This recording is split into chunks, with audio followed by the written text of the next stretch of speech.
Hello everyone, welcome to my Bonya's কিচেনে। আজকে আপনাদের মাঝে নিয়ে এসেছি ডিমের একটি দুর্দান্ত রেসিপি নিয়ে। আজকে আপনাদের দেখাবো কচু দিয়ে ডিম রান্না। তো এভাবে ডিমটা রান্না করলে খুবই ভালো লাগে। সিম্পলভাবে রান্না করা হয়েছে। এখানে ডিমগুলোকে আমরা সিদ্ধ করে খোসা ছাড়িয়ে নিয়েছি এবং কচুগুলো আমরা কেটে ধুয়ে নিয়েছি। কচুটা আজকে আমরা এভাবে রান্না করব। অনেকে আপনারা চাইলে সিদ্ধ করে রান্না করতে পারেন। তো সিদ্ধ করে রান্না করলে আমার কাছে মনে হয় যে ভেতরে মশলাটা খুব ভালো করে যায় না। তো এখানে ডিমগুলোকে আমরা একটু লবণ এবং হলুদ দিয়ে একটু ভেজে তুলে রাখবো। আর কচুগুলো এভাবে রান্না করলে কষাতে কষাতেই বেশি স্বাদ আসে। আর সিদ্ধ করার যে সময় লাগবে সেই সময়টাতে যদি আপনারা একবারে কচুটা কষিয়ে কষিয়ে রান্না করেন তাহলে সেই তরকারিটা পারফেক্ট টেস্ট আসবে। তো এখানে ডিমগুলো তুলে একই তেলের মধ্যে আমরা পেঁয়াজ কুচিটা একটু ভেজে নিয়ে এখানে মশলাগুলো অ্যাড করে দিব।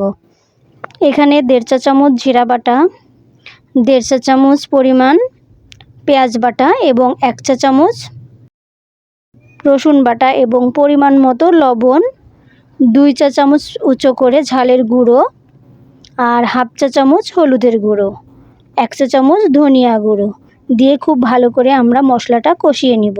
মশলাটা যত ভালো করে কষানো হবে খাবারের টেস্টটা ততটাই এর উপরে নির্ভর করবে। এর জন্য মশলাটা খুব ভালো করে কষিয়ে নিতে হবে। আর কচুটা এভাবে ডিম দিয়ে রান্না করলে ভালো লাগে। কচুগুলো আস্ত করে রান্না করলে ডিমের মতো দেখা যায়, খেতেও ভালো লাগে, দেখতেও ভালো লাগে। তো এখানে আমরা আর একটু পানি অ্যাড করে মশলাটা কষিয়ে নিব। আপনারা চাইলে এখানে কচুগুলো সিদ্ধ করেও রান্না করতে পারেন। তো আমার কাছে মনে হয় সিদ্ধ করে রান্না করার থেকে এভাবে রান্না করলে টেস্টটা বেশি আসবে। তো মশলাটা খুব ভালো করে কষানো হয়ে গেছে। এখন আমাদের ধুয়ে রাখা কচুগুলো এখানে অ্যাড করে দিব। অ্যাড করে দিয়ে আমরা ভালো করে কষিয়ে নিব। আমার ভিডিওটি ভালো লাগলে আমার চ্যানেলটি সাবস্ক্রাইব করে পাশে থাকবেন আর বেল বাটনটি অন করে রাখবেন। আর যারা সাবস্ক্রাইব করে দিয়েছেন তাদেরকে অসংখ্য ধন্যবাদ। তো মশলাটা খুব ভালো করে কষানো হয়ে গেছে। কচুগুলো আমরা অ্যাড করে নিয়েছি। এভাবে কষিয়ে কষিয়ে রান্না করব। কষাতে সময় লাগলেও পারফেক্টলি টেস্ট আসবে এভাবে রান্না করলে। আপনাদের হাতে সময় না থাকলে আপনারা সিদ্ধ করেও রান্না করতে পারেন। এটা সময় লাগবে কষাতে। তো আমরা এখানে কিছু পানি অ্যাড করব, অ্যাড করে আবারও কষিয়ে নিব। তো এখানে অতিরিক্ত কোনো মশলা ব্যবহার করা হয়নি। এখানে ডিম দেওয়ার কারণে অল্প একটু রসুন বাটা অ্যাড করেছি।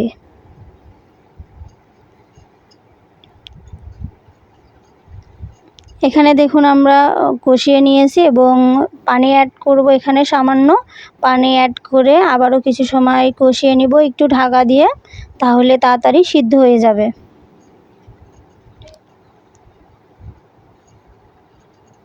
তো একই তরকারি বা একই সবজি একটু ভিন্ন ভিন্নভাবে রান্না করলে ভালো লাগে। কচু যখন মাছ দিয়ে আর ঝোল করে খেতে ভালো লাগবে না তখন এভাবে ডিম দিয়ে রান্না করে খেতে পারেন। তো এখানে দেখুন অনেকটাই সিদ্ধ হয়ে গেছে। এখন আমরা এর মধ্যে আর একটু পানি অ্যাড করে দিব। ভালো করে সবজিটা কষানো হয়ে গেলে ঝোলের পানি বেশি দেয়া লাগে না। আর বেশি কষিয়ে রান্না করলে পারফেক্টলি টেস্ট আসে। এর জন্যই আমি সাধারণত কষিয়েই থাকি বেশি সময় ধরে এবং ঝোলের পানি দিয়েই কিছু সময় রান্না করে নিলেই হয়ে যায়। তো এদিকে ঢাকা দিয়ে আমরা কিছু সময় সিদ্ধ করে নিয়েছি, পারফেক্টলি সিদ্ধ হয়ে গেছে। এখানে আমরা ঝোলের জন্য এখন সামান্য পরিমাণ পানি অ্যাড করে দিব।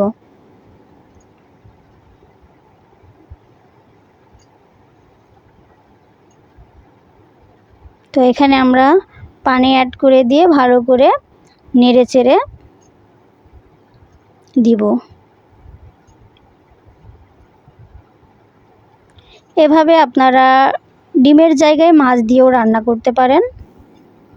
এখানে ভালো করে পানির সঙ্গে মশলাগুলো মিশিয়ে নিয়ে আমরা কিছু সময় রান্না করে নিলেই হয়ে যাবে। তো দেখুন কিছু সময় পরে আপনাদের মাঝে আসছি, বলক উঠে এসেছে, ডিমগুলো আমরা এখানে অ্যাড করে দিয়েছি।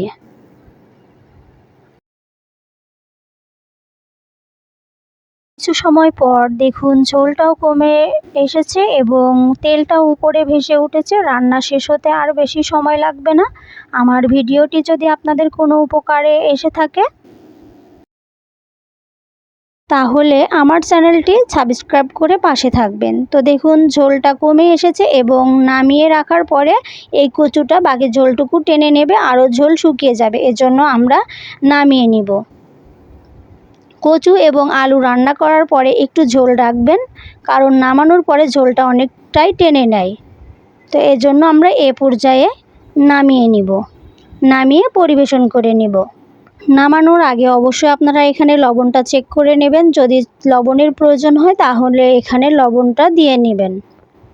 তো আমরা নামিয়ে পরিবেশন করে নিয়েছি। তো কেমন হয়েছে আমার ভিডিওটি এবং রান্নাটি কেমন হয়েছে অবশ্যই কমেন্টে জানাবেন, আর ভালো লাগলে আপনারা বাসায় এভাবে রান্না করে খাবেন। তো সবাই ভালো থাকবেন, সুস্থ থাকবেন। আল্লাহ হাফেজ।